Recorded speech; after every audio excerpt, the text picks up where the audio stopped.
Guys, it's Fire Hero 8, and this is not Saturday. This is not Sunday, like I thought it was going to be. But I actually have a meeting to go to on Sunday early in the morning, and then I have to be there all day since it's my Sunday.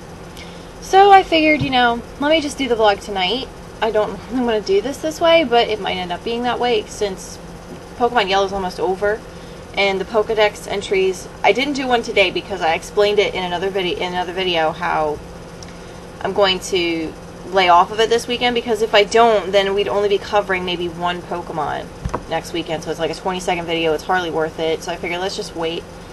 But yeah, so I have a meeting to go to tomorrow, and actually we're going to be saying goodbye to a coworker of ours. She's moving away, so we're going to get there a little early. But yeah, this week has been quite eventful, I will say. On Wednesday morning, my father, he had bad chest pains, and he thought he was having a heart attack. Thankfully, he wasn't, but he had really bad pain, like right under his left lung right here. Like, I don't know if I can explain it, but he couldn't breathe very well, and so they took him to the hospital. I was supposed to open that day, and I decided, I was like, there's no way. I don't want to open the store and then, have to hurry out and leave if God forbid, something was worse. Thankfully, it wasn't as bad as the last time he was admitted. If some of you might have remembered, back in August, my father got admitted to the hospital because he was unresponsive when we found him. He literally almost died. If we hadn't come home sooner, he probably would have been dead. And it scares me about that, but I was fortunate, thankfully, I was very thankful, and we were very fortunate that he was alert at the hospital this time, but he was still in a lot of pain.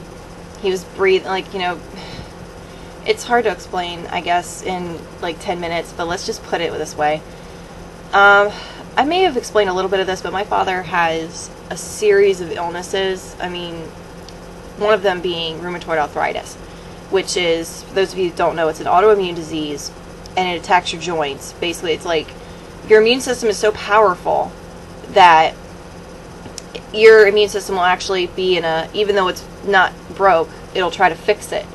And if anything, it destroys you from the inside out. But let's just say that my words are so jumbled because it's a lot to talk about, but over the years, my father has gotten worse and worse with it. He's had to take medicine to lower his immune system, which, if anything, makes any symptom of any kind of freaking illness almost always happen to him. I think that's why he's suffered from a lot more illnesses now, but he also has degenerative disc disease, spinal stenosis, COPD. It just goes on, and it's just, it's so retarded what's going on. But anyway,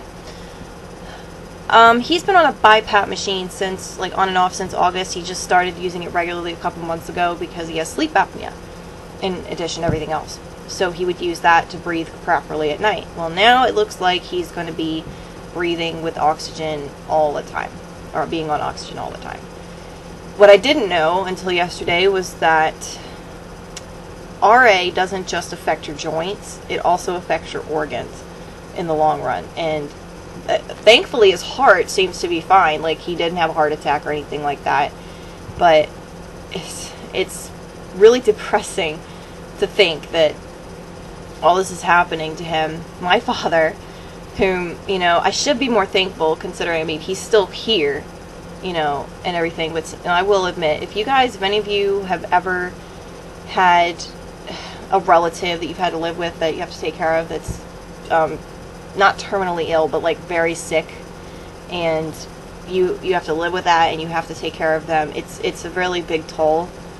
And that's, I feel bad because sometimes I'm not as patient with him as I should be, and it just depresses the hell out of me sometimes, especially yesterday when I found out that, I'm 22 years old, and my father he'll be 58 in June, and he's already on oxygen.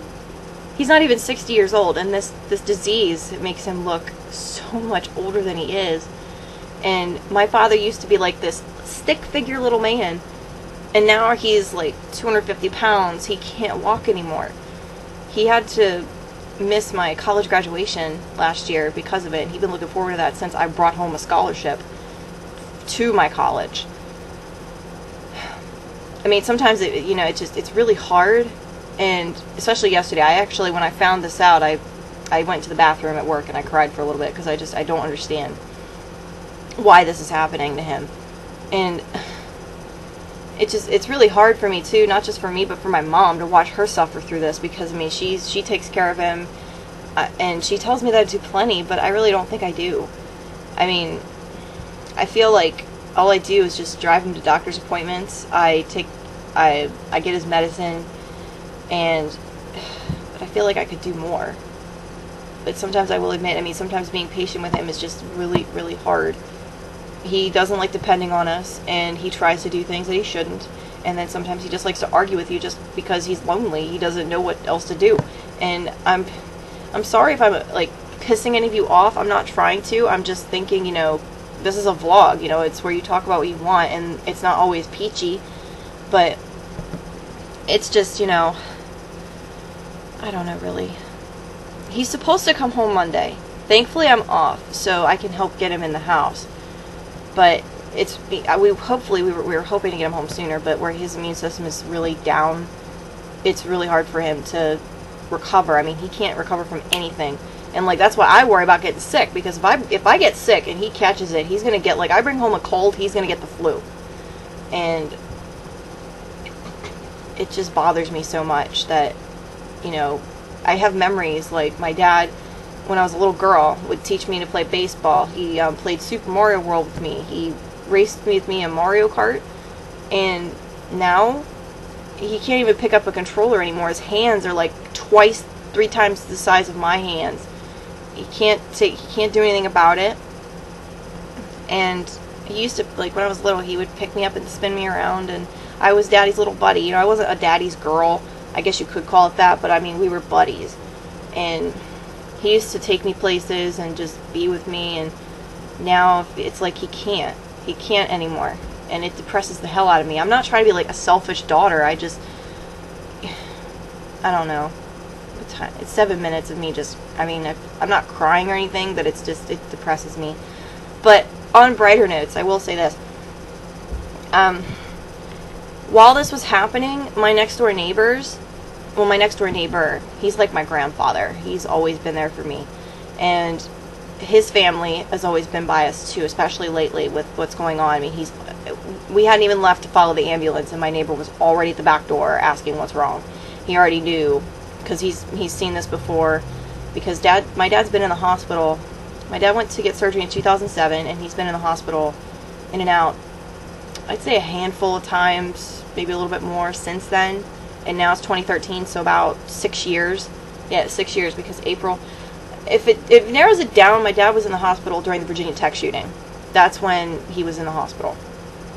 But anyway, he had his family, my neighbor had his family come out. They picked up our yard. They cut our grass, because that was supposed to be what my mom and I were going to do this weekend. And he took care of that.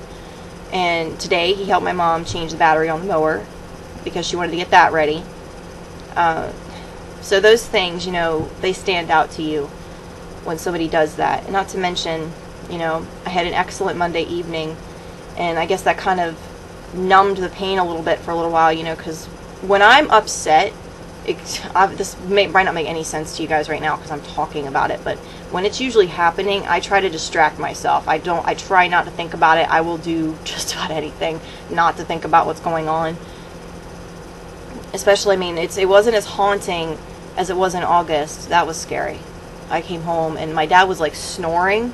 It was like a foghorn, but I mean, he had something caught in his lungs, so he was really fighting for life, but we couldn't wake him up. I mean, my mom, like, she didn't slap him real hard, but she like slapped him a little bit to wake him up. And I mean, I shook him on the shoulders, and usually I'll yell at him to wake him up, and it would piss him off, but he didn't wake up. And I'm like, Dad, no. It's really bad that I'm talking about this, I guess, but I don't know if any of you guys know, but like, if you guys have ever taken care of a sick person, or if you have a relative that's sick, in a way it feels like you lose them, like, not entirely, because they're still there. But growing up, like my late teens, I'm in my early 20s, my dad really hasn't been able to be there. And I'm not trying to sound ungrateful. It's just, this is the truth. This is how I feel. I feel like, you know, he can't be there anymore, and it breaks my heart that my father can't be there. I mean, I'm gonna be there for him. I try. Just, you know, it's hard to think that, you know, you're 22 years old and your father's on a breathing machine.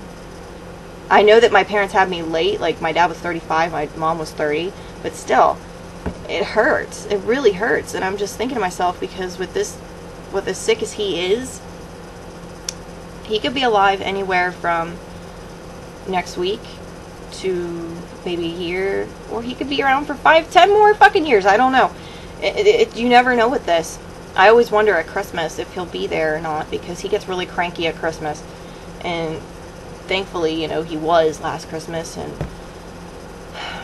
I should probably stop this video, because I don't even know if I'm going to post this one, but we'll see. If you guys did listen to this, then thank you. If you didn't, if you don't like it, I understand, but I'm sorry if this annoys some of you, but I'm not always the peachy keen person you might hear. And that's Popeye downstairs because I locked her out. Well, I better go let her up. In that case, I'll talk to you guys later.